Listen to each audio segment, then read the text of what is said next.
Hi, welcome back. Another important session. Hello, folks and professionals. How to process idocs in status 30 or any idoc for reprocessing in SAP ECC or S4 HANA. It doesn't make any change whether it is ECC or S4 HANA. Let's try to check this one today. Okay. So before moving ahead, if you are not yet subscribed, please subscribe my YouTube channel to get more inputs like this. I'm currently holding 5,783 students. It's one of my prime course, sales and distribution, 111 hours.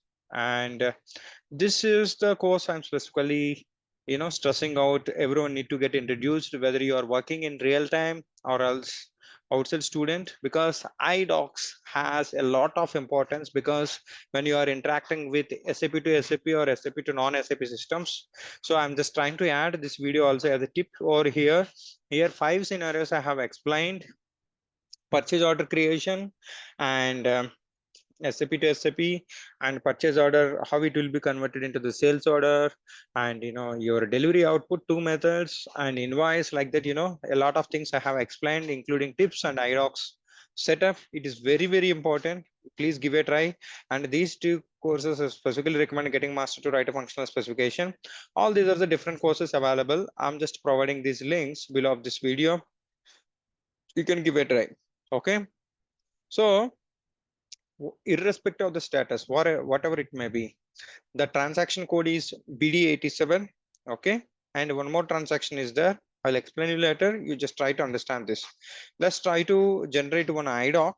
Okay, how it will go to the status 30 and how it will be reprocessed, I will show you. Okay, you press here. Okay, test idoc.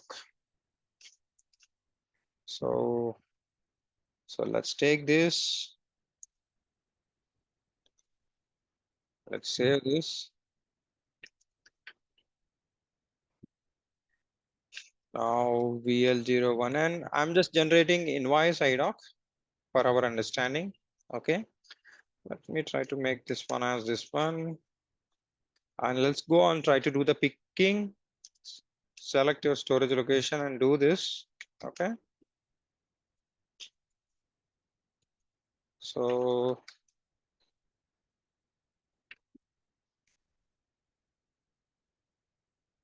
I have done idoc setup. Okay, so I'm not going to in detailed, because you can try from my course or YouTube. So let's try to check EF02. So if you look at here, go to header and go to the output.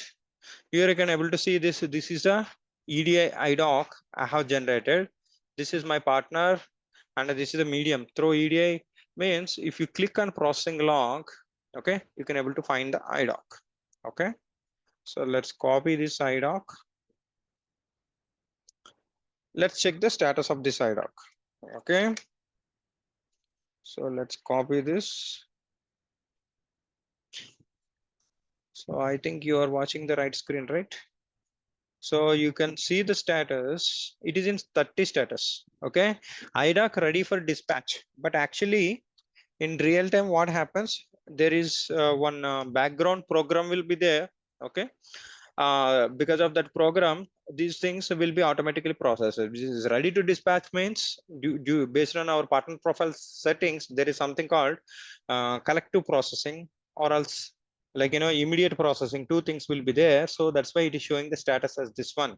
Okay, so certain times in backend support team, consultants, suppose certain times, because of some XYZ reason, you might get this kind of status idocs, some 100 or 200 you need to be reprocessed. How we're going to reprocess, I'm going to show you now.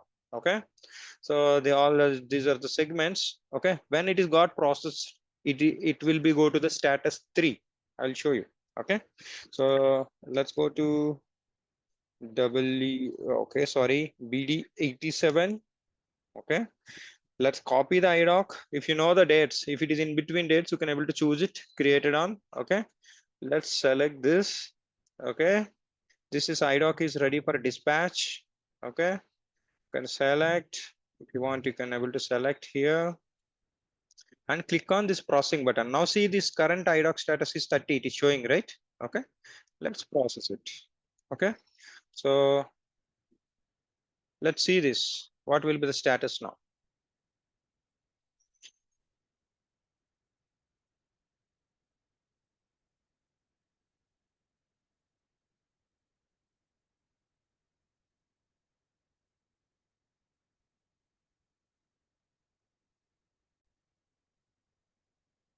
Now, if you look at that, the status is changed. Let me show you one more time.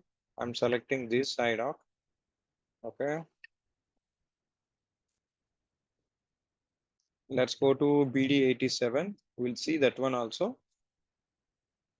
Okay, let's execute this and select this.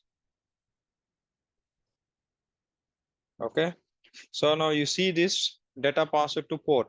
Okay, now new status is 03, old status. That means it is changed to 03. Okay, let's go and check in W02. Okay, let's copy this idoc, or else you can see the both idocs which is got reprocessed. Okay, today I have generated two idocs. See, you can look at this. The status is green, that means it is processed, and this is the partner, and this is the port, and this is message type, and all those things. Okay, if you double click here, you can able to see this. Now data passed to port. This status should be required. Okay, if any external setup is there, these statuses will be continuously changed. Probably we'll have one discussion in future. This is how it works. Thank you so much. Thanks for joining the session. Okay, so for full learning, if you really wanted to learn in details, okay, just try this course on idocs. Don't forget, it is very, very important. If irrespective of any functional consultant, irrespective of any functional role you are choosing, either SD or MM, it is very, very important to learn idocs. Thank you so much. I wish you all the best. Have a great day.